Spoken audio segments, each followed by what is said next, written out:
Buckle up because we've got some more limits to look at. Right now, we're going to focus on one-sided limits, which I will define for you right now. We write this, which is read, the limit as x approaches c from the left of f of x equals k, and call k the limit from the left, or the left-handed limit, if f of x gets arbitrarily close to k whenever x is close to but to the left of c on the real number line.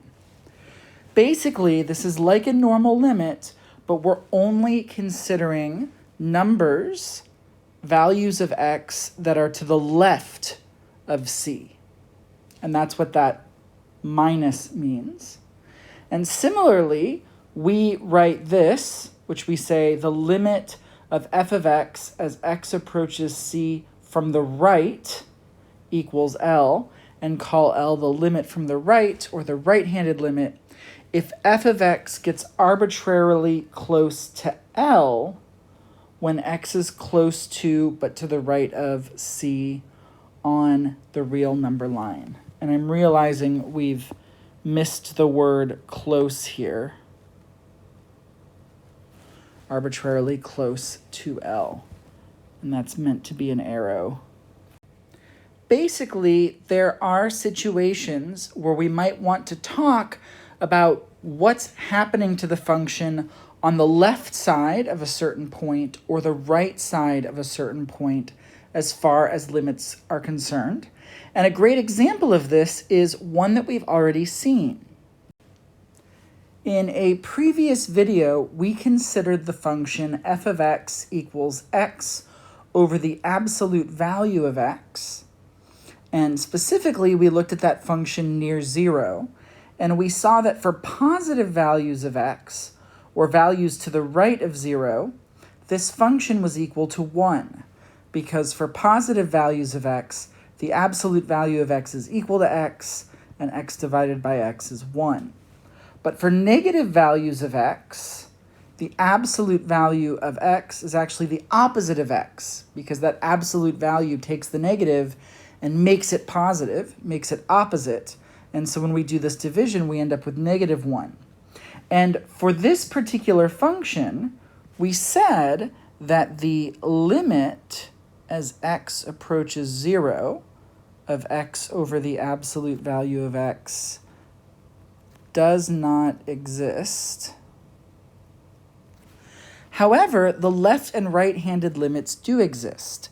If we look on the right-hand side, which we would write the limit as x approaches 0 from the right of this function, if we only look at the right-hand side, all of these function values are 1, and so 1 is arbitrarily close to 1 always, and so that ends up giving us 1. But if we consider the left-handed limit, so the limit as x approaches 0 from the left side of x over the absolute value of x, we can see that all of these function values are negative 1, and so the limit there is negative 1.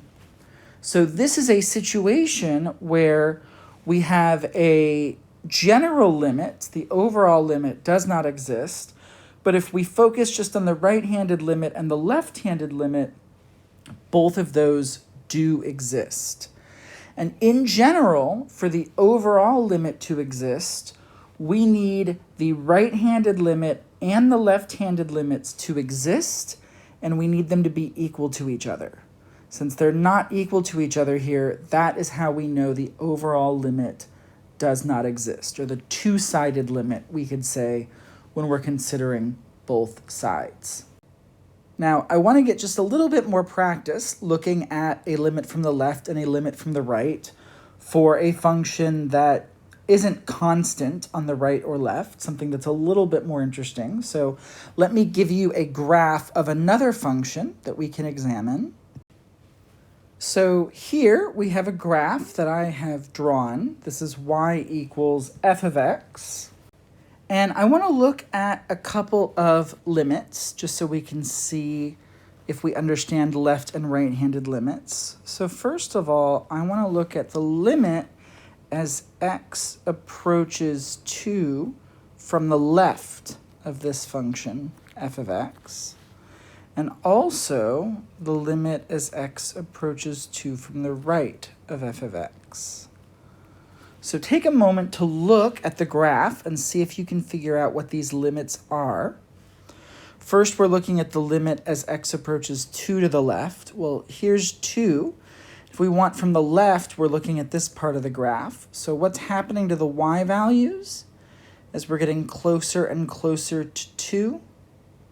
Well, you can see they are getting closer and closer to 3, right? These y values getting closer and closer to 3. So that means that the limit to the left is 3. What about on the right-hand side? Remember that plus means we're looking from the right. So we ignore everything on the left and we only look at this part of the graph. What is happening to these as we approach 2? Well, it looks like the value here is 1, and we're getting closer and closer to that. So the limit as x approaches 2 from the right of f of x is equal to 1. Now, because these two limits are different, if we look at the two-sided limit as x approaches 2 of f of x, we know that that does not exist. Because for it to exist, we would need to have the same behavior on the left and right. We've got this big jump discontinuity here, and so that means that that limit does not exist. Similarly, we can look at the other discontinuity, the other place where there's a break in the graph, and that happens around 6. So we can look at the limit as x approaches 6 from the left, and the limit as x approaches 6 from the right of this function, f of x. Now, if we start looking on the left-hand side, this is 6, so we want to know what's happening on the left. Remember, we don't care what happens at 6. That is irrelevant. We're just caring what's happening near 6. And if we look at the y values of this function as it gets closer and closer to 6, they are getting closer and closer to 4. So that left-handed limit is 4. And similarly, if we look on the right side, as x approaches 6 from the right, the y values are also going to 4. They're going down to 4. So the right-handed limit is 4. And because the left and right-handed limits are equal to each other, and they both exist, that means the two-sided limit is also going to be that same number, in this case, 4.